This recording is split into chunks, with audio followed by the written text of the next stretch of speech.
What's up, guys? Coach Nate with another episode for you today. So today we're going to talk about the 4 categories that you can fall into in terms of your strength and your fitness, or in other words, your endurance. So there are 4 categories, but before we dive into this, let me just say that when I'm gonna use terms like strong or weak or in shape or out of shape, and this is all very relative. So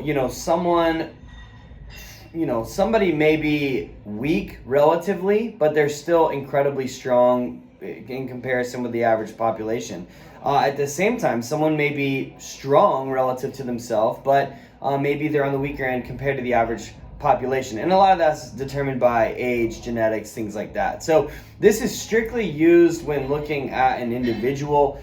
These are not based on objective criteria like how fast can you run a mile or how much weight can you do on a squat or a bench press. It's strictly dependent on the individual, and being in great shape, being very strong would be, being close to their maximum potential. And then being weak and out of shape is, again, relative to their maximum potential. They're very far away from that. Okay, so I just want to say that before anybody gets offended about this, all right? You're all awesome regardless of where you fall on this category. And personally, I have been in all 4 of these categories, and I would imagine that the vast majority of you watching this have been in at least 2 or 3, if not all 4 of these categories at various points in your life. So let's talk about this. So we've got our x-axis. For those of you that don't remember, the x-axis goes this way and our y-axis goes vertical. So the x-axis, this is your endurance. So over here is very out of shape, not a lot of endurance. Over here is in very good shape, a lot of endurance. All right, our y-axis is your strength. So down here, not very strong. Up here, very strong. And again, this is all relative to you. The second thing that I'll say is, while there are 4 categories, it's absolutely a spectrum. I mean, there's going to be a difference between somebody who's weak and out of shape over here and weak and out of shape over here. There's a big difference between somebody who's strong and out of shape over here versus strong and out of shape over here. There's a lot of variability within the 4 categories, but it is helpful for me and my staff as well when maybe we're talking about a client and figuring out how to best help them, to be able to kind of put them in a box and figure out, okay, what principles we want to use to address this group. So we're going to go over each of the 4 categories, who might fall into those categories, and then what you need to focus on if you are in that category and some of the issues that you may run into. So let's start here. This is where the vast majority of clients that start with us at Steel Strength Training fall into, and this is totally normal. Weak and out of shape. If you've not been working out, you've not been lifting weights, you've not been doing anything to stimulate your muscles, you've not been doing anything to stimulate strength building, you've not been doing anything that's really taxing your heart, your aerobic system, you're going to be weak and out of shape relative to what you are capable of. So most people start out here, okay? Again, this is just the general population, is going to fall into this category, all right? The next, this is one of the more rare categories, but this is strong and out of shape. This is where let me back it up. So as far as being weak and out of shape, it just means you're not nearly as strong as you could be, and you're not in great shape aerobically. So you're probably going to be, maybe you're getting out of breath walking upstairs, you're getting tired doing everyday things that you really probably shouldn't be getting tired doing, or you'd at least like to not be getting tired during those everyday activities. And weak, this doesn't mean you can't pick up the grocery bags, but it might mean that you struggle to carry a 50-pound, 30-pound bag of dog food, or move furniture or whatever. You're just not able, or maybe you can do it, but you're at risk of injury because you lack the strength to do the things that you'd like to do.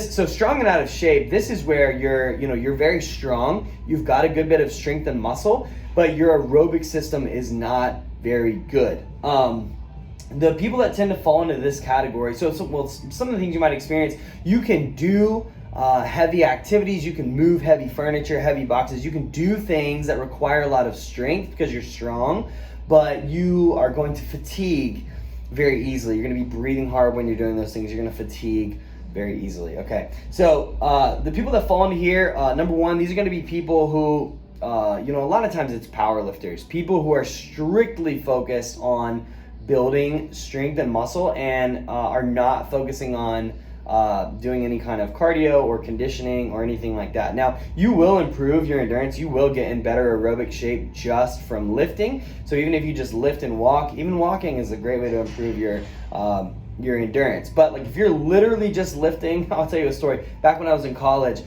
there was a time, it was so ridiculous. I got really into powerlifting and was just very focused on lifting heavy, getting stronger. And smart powerlifters do plenty of cardio. They stay in good shape, or things that, whether they're doing cardio or just things that are keeping them in good shape, like walking, conditioning work, etc. Smart powerlifters do this. But I was a dumb kid when I was in my 20s in some ways, certainly when it came to training. And so I built a good bit of strength, but I was like, my philosophy was like, if I can walk, don't run. If I can sit, don't walk. And if I can lie down, don't sit up. So it's like, do the least amount possible. I'd go in and squat heavy and deadlift heavy and bench press heavy, but then I wouldn't want to do anything else because I was scared of losing my strength gains, which is absolutely ridiculous. I now know that is not true at all. But anyway, that's where I ended up, okay? Where I was strong, but I was out of shape. I couldn't do a whole lot aerobically. I'd get tired very quickly. Other people that fall into this category, one of the things that I found is if you take a long time off of training, and I mean, 6 months, 12 months, 2 years, 3 years, etc., a lot of times you will maintain a large level of strength, more than you would expect. But I see that strength tends to hold on a little bit longer than your endurance. So endurance tends to fall off pretty quickly, usually within a matter of a few months.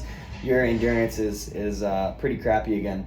And so a lot of people who fall into this category, they've been off from training. They'll be strong, but they'll be in bad shape. Now, these people, what you need to be careful of is when you get back into training, and for those who are already training, you're at risk of injury because your endurance, to a point, I'm not saying you need to be a marathon runner, but to a point, your endurance, your work capacity determines how much work, how much exercise you can recover from. So the better aerobic shape that you're in, the more you will get out of your workouts, the stronger and more muscle that you will build, and you'll do so faster. So we want to be in good shape. So if you're in this category, I would encourage you to kind of put a hold on your strength training. Don't stop, but don't put so much time and effort into it, maybe 60 to 70% effort, 2, maybe 3 days a week, and really dial in on how can you, improve your endurance. And honestly, it doesn't take a whole lot to improve your endurance.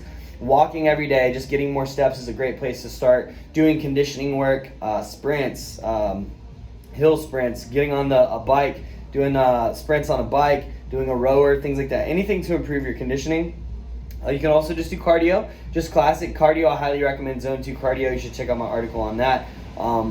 I'll link that for those of you guys reading the blog. But you want to focus on your endurance until you build that up to a reasonable place, which would move you into this category. More on that in a second. All right, next is weak and in great shape. So this basically means you're in really good shape. You can go and go and go. You can go for a long time. You got a lot of endurance and great work capacity. You're just not as strong as you could be. Generally, the people that fall into this category are pretty active, so they tend to have at least a decent base level of strength. They're not necessarily going to be at the bottom, like some of the general population are, but they're not going to be as strong as they could be because they're doing so much aerobic work. So people who tend to fall in this category, a lot of times runners fall into this category, and a lot of times people who have been doing group fitness classes where, yes, you're using some weights. Maybe if you've been in group fitness classes, Orange Theory, things like that, you may be higher up on the strength level. You may have a decent level of strength, but because you haven't really focused exclusively or primarily for parts of your training on strength and muscle mass, you're lacking in that department. Now, this is a really, really, really great place to be. Kudos to you if you're in here, because the fact that you're in great shape it's just going to make for faster recovery when you start strength training. So you're going to make the people that are in this category, like they make really, really good and really fast progress with their strength gains. Now, people in this category do really, really well as well. Their strength and endurance tends to grow at about the same rate, but these people, their strength just skyrockets because they've got so much endurance and work capacity. They can do so much work and recover from that work and come back and train hard again. And being in great shape, aerobic shape, will only help them as far as their strength gains go. And the last category is being strong and in great shape. And this is where we want to be. And again, this is all relative, but we want to get to this place where we have lots of strength, where we've got lots of work capacity. And so there's really nothing that we can't do. We can do anything and everything that we want to do. This is where we want to be. And the interesting thing is, number one, it does not require insane amounts of work to get here. A moderate amount of work over, a couple years. Here's what I always say. If you took 2 years and trained 2 to 3 days per week and put in about a 7 out of 10 effort, again, for the next 2 years consistently, and maybe you miss a few workouts, go on vacation, get sick, life happens, that's okay. But you're there. You're there most 80 to 90% of the time. You're given a 7 out of 10 effort. You will get here. You will be so strong. You will be so lean, toned, and defined. You will be in such great aerobic shape that you'll be shocked at just how much progress you've made in that relatively short amount of time. And the beautiful thing is, it takes even less work to maintain it. I mean, it can take sometimes as low as half of the work that it takes to get there. If you did about half that work on an ongoing basis, sometimes as low as a third of that work on an ongoing basis, that is enough to maintain your strength and endurance. But this is where we want to get to, okay? So just to recap, we get out of shape. It's okay if you're there. No worries at all. We got a program for you. We got a program for all you guys if you're in any of these categories. But if you're here, no worries at all. Let's work on building your strength and endurance at the same time. If you're in this category, fantastic. Kudos to you for working so hard at your aerobic work, running, cardio, things like that. Let's add in some strength training to bring you up here. And if you're in this category, take it easy on the strength training. You've probably built a decent level of strength and muscle mass. And for the time being, until your endurance catches up, let's really dial in on improving your work capacity. So these are the 4 categories that you can fall into when it comes to your health, your strength, and your fitness.